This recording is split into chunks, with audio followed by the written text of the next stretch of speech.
Hello ladies and gentlemen, my name is Pixel, and today on the Sapphire Tech YouTube channel we're going to be taking a look at 10 games running at a 4K resolution on our brand new Sapphire Nitro RX 7900 XTX graphics card alongside the AMD Ryzen 7 5800X CPU. All the footage in this video has been recorded using AMD Relive, and the performance overlay is provided by Returnal statistics server. Now, before we jump into the games, I want to quickly mention that towards the end of this video I'm going to include a section talking about CPU limits. Prior to the launch of the Nitro 7900 XTX, we primarily focused a lot of our content around 1440p, so knowing that we were going to make the jump up to 4K, I expected the 5800X would see us through to the release of the 7000 series X3D CPUs, but alas, I was wrong, and now we are seeing evidence of CPU limitations in a fair amount of the recently released games. I want to let you all know that we are aware of this and we are currently looking into our options for a test system upgrade. That said, I do believe that the following footage has value, and I'll comment on the CPU limitations as they do appear. So, with that out of the way, let's get right to it. The first game that we're going to be taking a look at today is Returnal. The main reason why I'm putting this game first is that it's got a pretty awesome built-in benchmark. With the game running at ultra settings, 4K native with ray tracing disabled, we're looking at somewhere around 90 frames per second on average. In general, the game looks great, but the standout graphical feature here has got to be the heavy use of particle effects and projectiles that can look incredibly impressive whilst also performing much better than what you would likely expect. Later sections of the game do run into some CPU limits on the 5800X, but overall we are definitely keeping the 7900 XTX on its toes. According to the built-in benchmark, we're actually averaging 96 frames per second, making it remarkably accurate to my own findings. Personally, I really enjoyed Returnal and I was very impressed by both the visuals and performance on this graphics card.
The next game that I want to take a look at is Need for Speed Unbound. This is one of those games that got barely any love when it launched, which is a shame because I think the game looks and plays great. Visually, this is without a doubt one of the best looking games out right now. It's super stylized and there's just something about the way that the light bounces around the environment that just hits right. Whilst maxed out, we're looking at around 100 FPS on average with frame times that are rock solid. I do want to apologise though for the subpar gameplay. I didn't actually have my controller plugged in, so I just committed to the keyboard and mouse grind, which was not the best idea that I've ever had, but at least it got the job done.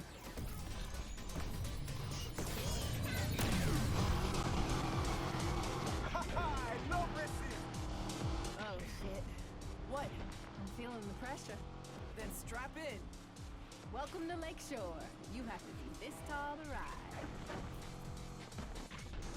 I got this. I'm doing this. I'm literally doing this right now. That's it. Keep up with them.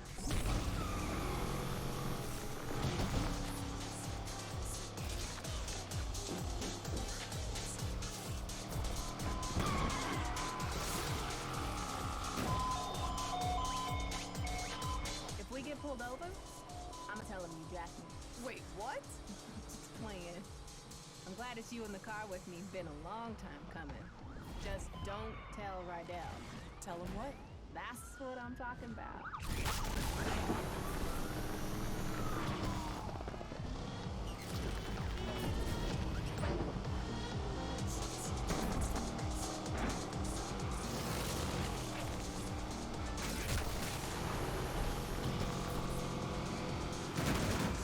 You think you're pretty good, huh?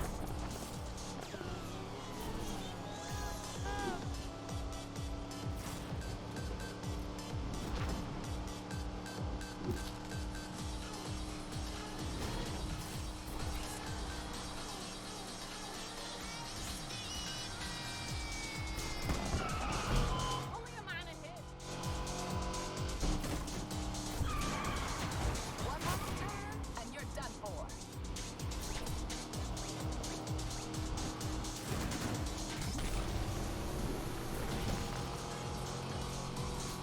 Oh, finally got past me, huh?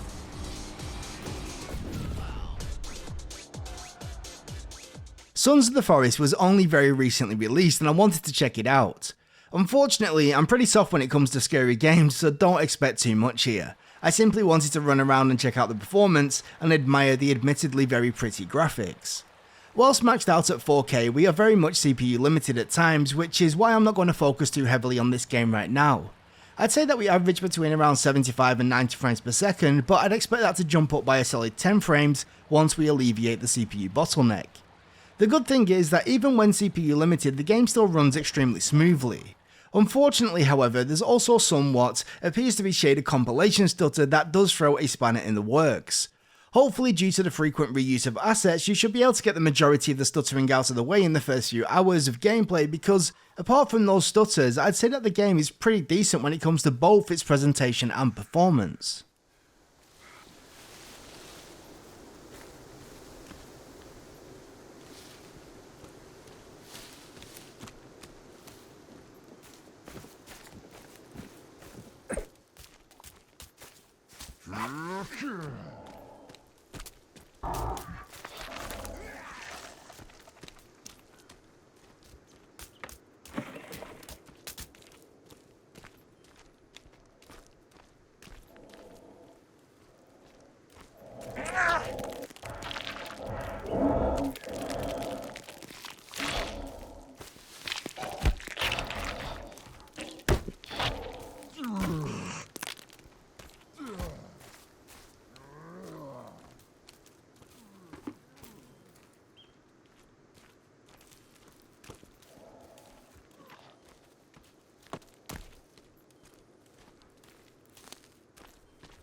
Okay, hear me out. I know that Robo Quest isn't exactly a graphical powerhouse, but it is a game that myself and a friend have been playing a lot of recently, so here we are. Whilst maxed out, we're looking at an average frame rate above 150, the game itself is capped at 200, and in later levels we do end up brushing against CPU limits, but nothing crazy.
A Plague Tale Requiem I played maxed out barring ray tracing, which I left disabled.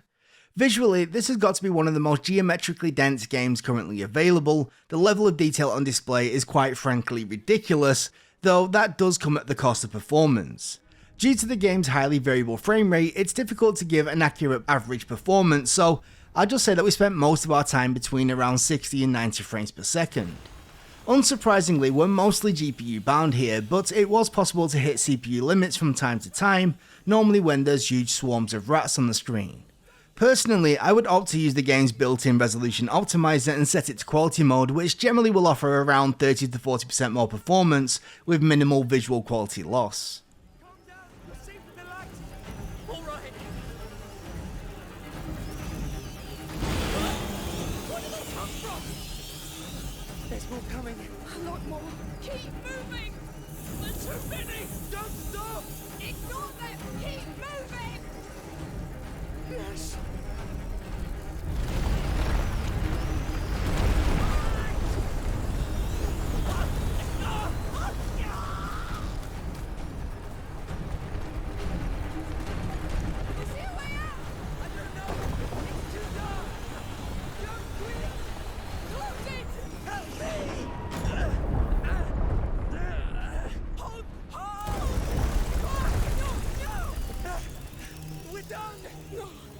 We've got light. We're safe for now.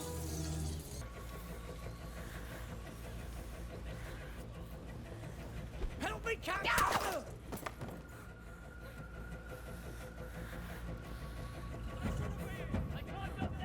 Over here! We've got company! Damn it! Hey! With me now! We've got trespassers! You! Let's kill the bastards!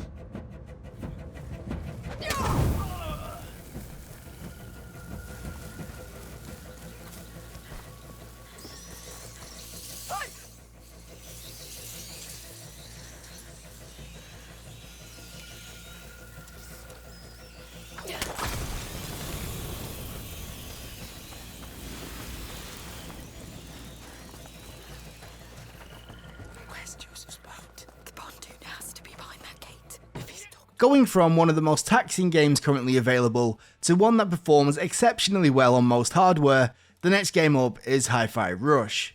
I'd love to love this game, but truth be told, I was born deficient in rhythm, so I'm just not feeling it. No pun intended. That said, I'm fairly impressed with the smoothness and overall optimization. Whilst maxed out, we're spending the majority of our time at 240 FPS, though, to be honest, the frame time graph does look a little bit spiky due to CPU limits.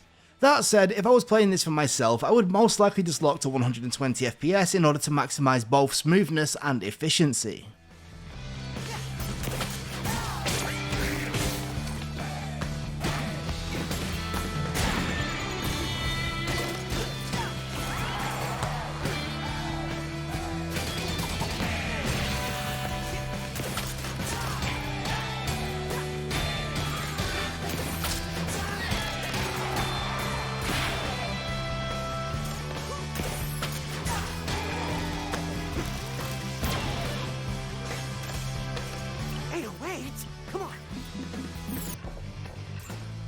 Please note, apparently we're supposed to look out for a, music. Hey, Chai, use your magnet on the enemies to close in on them.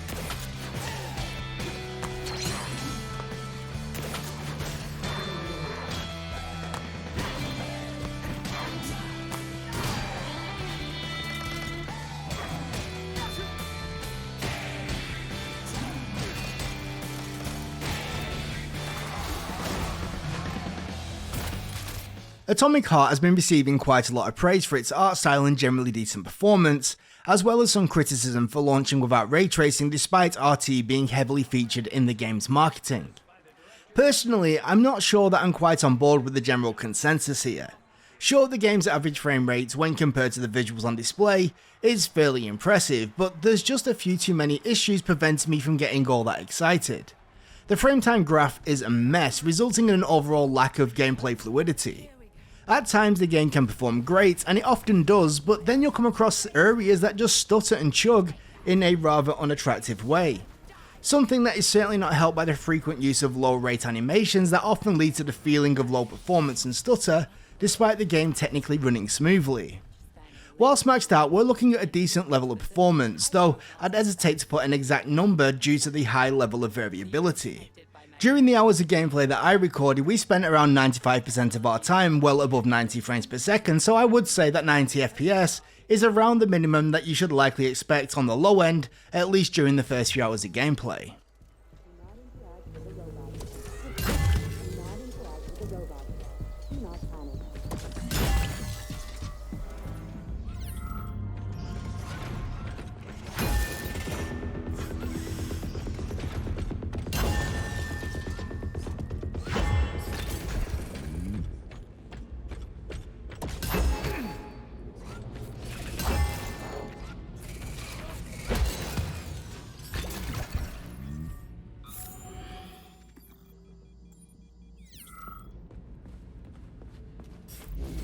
As a Soviet scientist, I've always considered myself an atheist.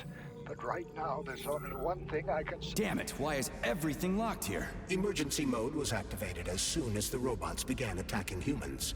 Facility 3826. Something's wrong. Oh shit! Equipment. Great.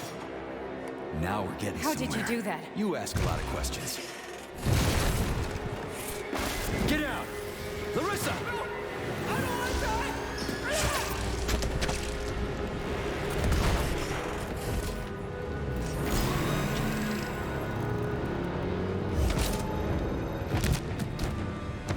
Holy shit! Avoid the beam!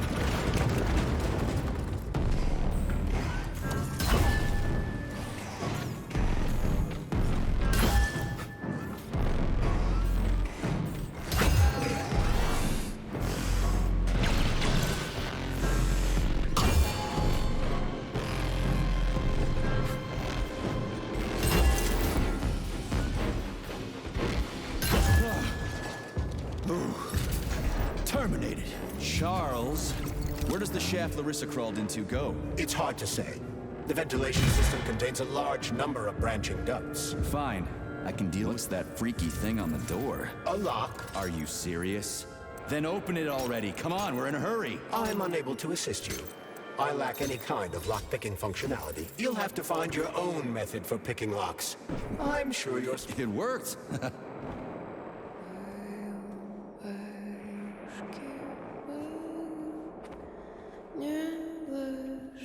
A lullaby? I don't like this. Charles, what's on the other side of the door? That's Nora's voice. She's very dangerous. Where do we start with the Dead Space remake? Whilst maxed out, we are looking at around an 85 FPS average, but I wouldn't exactly call that performance stable. I have a sneaky suspicion that the game has got an issue with the shader compilation process, since after updating our graphics card's drivers and going back through the shader compilation process, we are still faced with frequent stutters whenever entering a new area for the first time. The game also has more generalized traversal stutter, meaning that walking back and forth throughout the station never really felt very smooth. Thankfully though, during actual combat and once you're locked into an area, performance for the most part is okay. Though, truthfully, I'm very disappointed with the performance here. Sure, upgrading the CPU will likely reduce the severity of some of these performance issues, but I very much doubt that even the best CPU on the market is going to keep Dead Space running smoothly.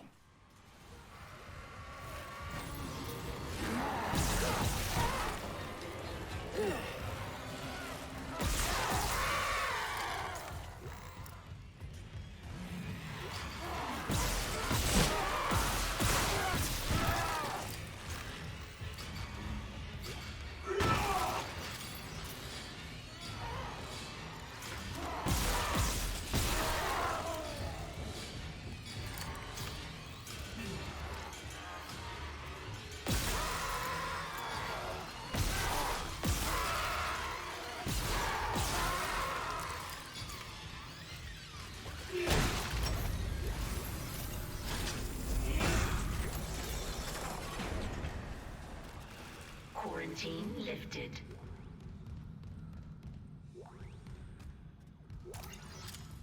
The Callisto Protocol received an awful lot of flack at release due to its dreadful stuttering issues, though thankfully that for the most part appears to have been addressed via updates, and now the game actually performs fairly well. Whilst maxed out minus ray tracing, performance is decent, especially when compared to the Dead Space remake. Sure, the two games are very different, but visually they're about as close a match as you're gonna find. We do run up against CPU limits fairly frequently though, but thankfully, these don't appear to hinder the smoothness as much as what we've seen in other recently released games. Unfortunately though, the game's own built-in benchmark performs very differently to the actual gameplay that I've experienced, and gives a very bad first impression. Like I mentioned previously, I'm a bit of a wimp when it comes to scary games, so I've played nowhere near as much as I would have liked to, so it's certainly possible that we're going to come across some of the extremely demanding areas from the benchmark later in the game. Overall, from what I've seen during my own testing, the Callisto Protocol, while certainly not perfect, is way better than what you would have been led to believe at launch. Just doing my job. Don't I know it? Regulators enabled. It's the first ship I ever lost. We were boarded by... Let go of me! Her! She's the one who... Hey. Cool your jets, cargo jockey. You do your job. You let me do mine, alright? Sir. Yes, sir? Whatever you say. Grab him, too. Hey! What are you doing? Hey! I didn't do anything!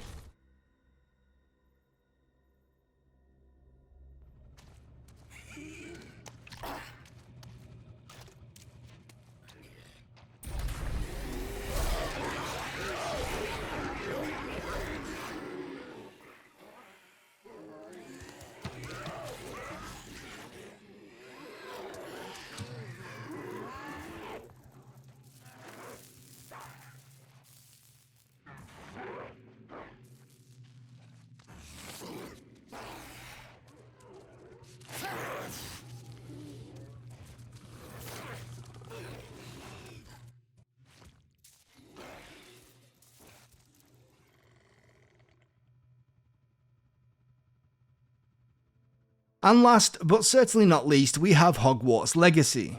Here we have the game maxed out barring ray tracing, which I left disabled, and generally we're seeing an average frame rate between 70 and 90 frames per second. Whilst heavily GPU bound, the game feels great, it's both smooth and responsive, and visually I really can't complain. However, when we start running up against CPU limits, things take a turn for the worse. Whilst running through Hogsmeade, our averages remain solid, but our 1% and 0.1% lows take a nosedive. Again, this is the consequence of CPU performance and not the graphics card, so this is one game that I'm certainly going to want to check out again once we perform the necessary upgrades.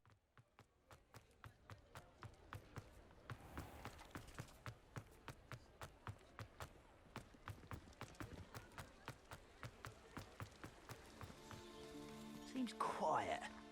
Too quiet if you ask me.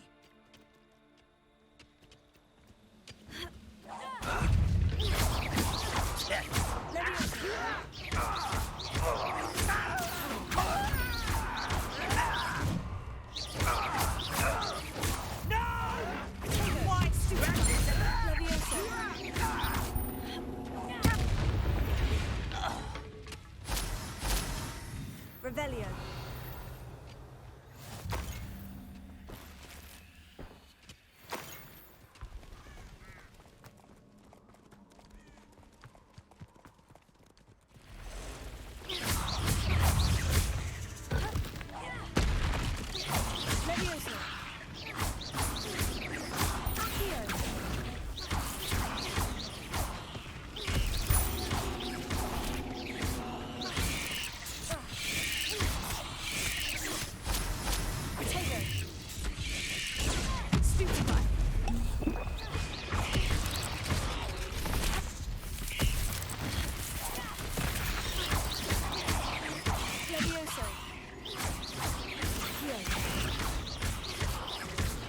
So there we have it, 10 games running at a 4K resolution on our brand new SAPPHIRE Nitro Plus RX 7900 XTX graphics card.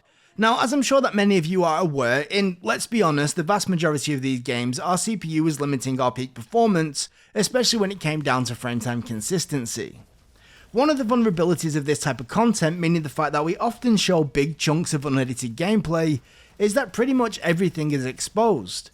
If there's a stutter or a frame time drop, it's right there on our performance overlay and most likely visible in the gameplay itself.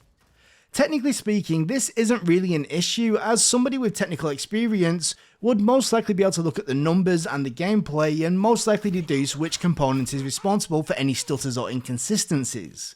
However, it becomes a problem when you start to take into consideration the people watching these videos that don't have that same level of experience. I can totally understand why somebody searching for the performance of a given graphics card would assume that everything they are seeing on screen is representative of the experience one could expect whilst running a 7900 XTX at 100% usage. The thing is, there's actually a rather substantial misconception that a CPU bottleneck is a binary sort of thing, like you're either being limited by your graphics card or you're not. In reality, it's not quite that simple. Generally speaking, a GPU's workload is fairly consistent from one frame to the next. Sure, sometimes a game will have a really unoptimized effect that will tank the frame rate, or maybe there's a driver issue causing some weird behavior, but thankfully, these are the exceptions rather than the rule. In contrast, a CPU's workload can shift massively from one frame to the next, causing a huge amount of frame time variance.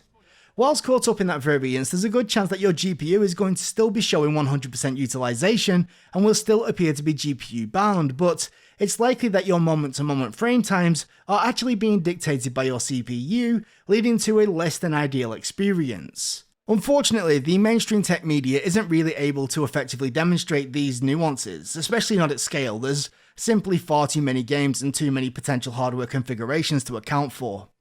Effectively, my job when it comes to these videos is to demonstrate the performance of our graphics card, and obviously we like to show it in the very best light possible, but we also like to be honest, and so a lot of effort goes into gathering a decent chunk of gameplay and making sure we show a decent mix, and whenever possible we show the game's most demanding sections. I do intend to dive much deeper into this topic once we've got our test system updated. I've already started to capture a bunch of footage that should hopefully clearly demonstrate the differences a CPU and a new platform can make, especially when it comes to targeting higher refresh rates. With all that said though, that is once again going to be me done for today, so thank you so much for stopping by and checking out this video. If you're new to the channel, please don't forget to slap that subscribe button and ring that bell so you'll be notified of our future uploads, and if you've got any questions, suggestions or feedback, please let me know in the comment section down below. And until next time, from myself and everybody here at the Sapphire Tech YouTube channel, thanks again for stopping by, and hopefully we'll catch you again very soon. Bye bye.